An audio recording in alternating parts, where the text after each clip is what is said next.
Appel de Torrandelière du 14 mai 2011. Le 8 mars 2004, 13 vétérans des mouvements de résistance et des forces combattantes de la France libre lançaient un appel aux jeunes générations, dénonçant notamment la remise en cause du socle des conquêtes sociales de la libération. Cette tendance régressive s'accélère dramatiquement et nombre de citoyennes et de citoyens s'en indignent.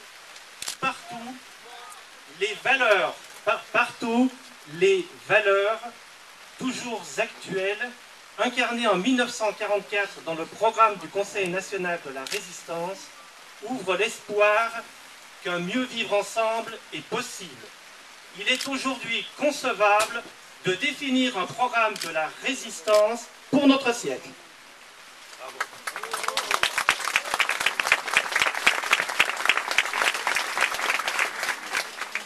Au lieu de cela, le débat public qui s'annonce avec les élections de 2012 semble privilégier les manœuvres politiciennes au service d'intérêts particuliers, sans traiter des causes politiques des injustices sociales, des raisons des dérégulations internationales, des origines des déséquilibres écologiques croissants.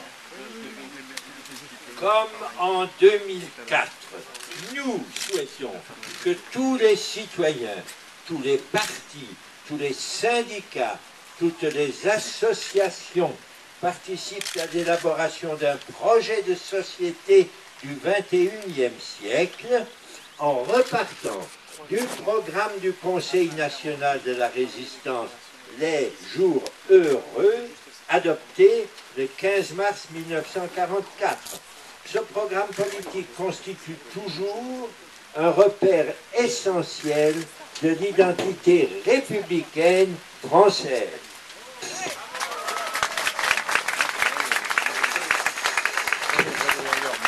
Avec l'association Citoyens résistants d'hier et d'aujourd'hui, nous appelons tous les partis politiques, toutes les candidates et candidats à un mandat public dans le cadre des élections présidentielles et législatives de 2012 à prendre 3 engagements qui mettront réellement en application la devise républicaine « Liberté, égalité, fraternité ».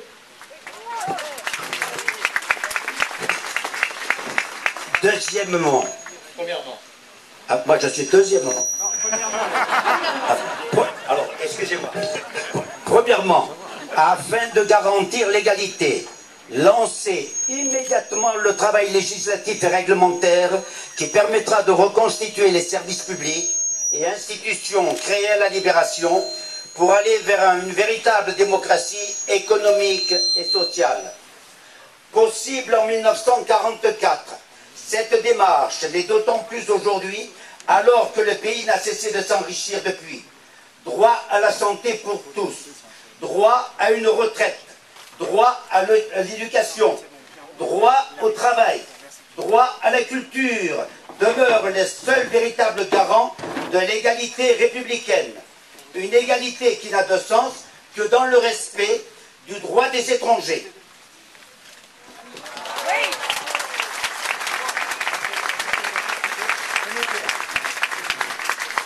Deuxièmement, afin de garantir la liberté, approfondir la forme républicaine du gouvernement, afin de séparer clairement les pouvoirs et renforcer la démocratie parlementaire au détriment de notre régime présidentiel personnalisé. Développer de nouvelles pratiques de la démocratie dans laquelle l'action de la société civile sera enfin reconnue et restaurer les conditions du principe d'ailleurs défini à l'article 2 de la Constitution actuelle. Gouvernement du peuple, par le peuple et pour le peuple. Garantir la qualité du débat démocratique et la fiabilité des contre-pouvoirs, en assurant à nouveau la séparation des médias et des puissances d'argent, comme en 1944. Ces 3 axes de débat devront aboutir à une démarche souveraine de l'Assemblée constituante vers de nouvelles pratiques républicaines.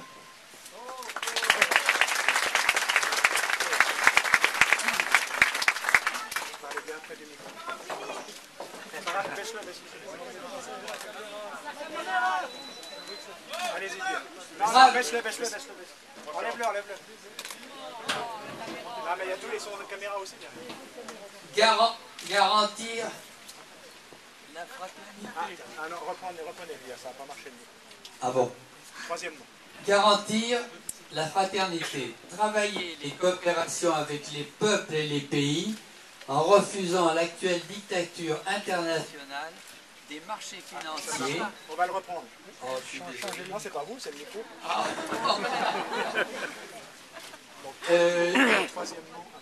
Troisièmement, afin de garantir la fraternité.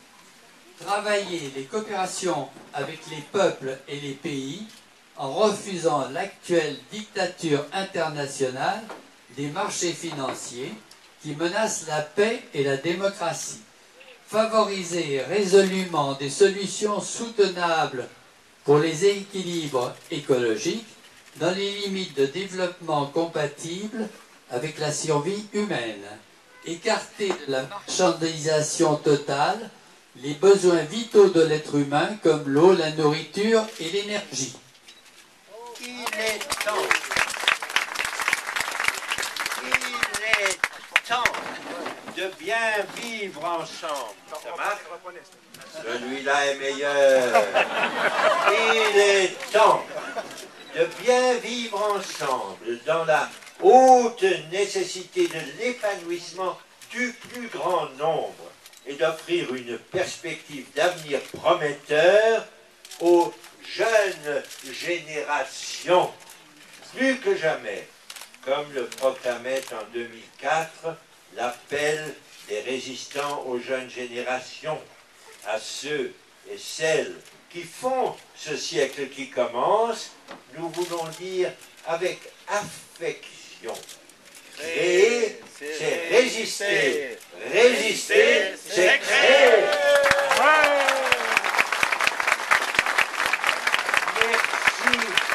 Merci de nous applaudir. C'est toujours bon d'être applaudi. Merci d'être venu sous la pluie. Dites-vous bien aussi, vous êtes très nombreux. Il suffirait que chacune et chacun d'entre vous mette une toute petite contribution dans la CBI parce que ça coûte d'organiser de grandes réunions comme celle-ci. Je compte sur vous.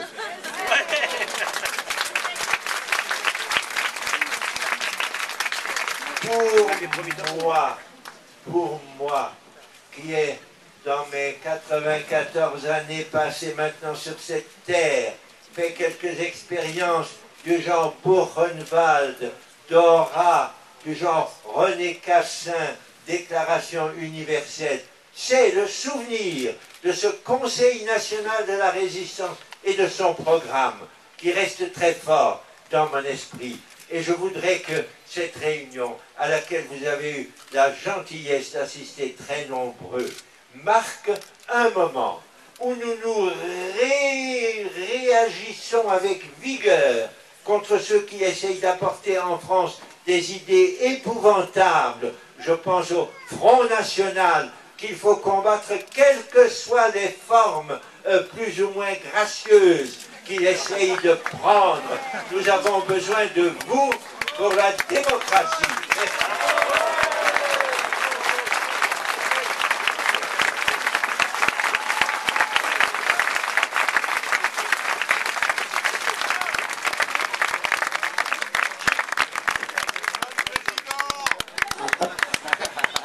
Stéphane, président. J'ajoute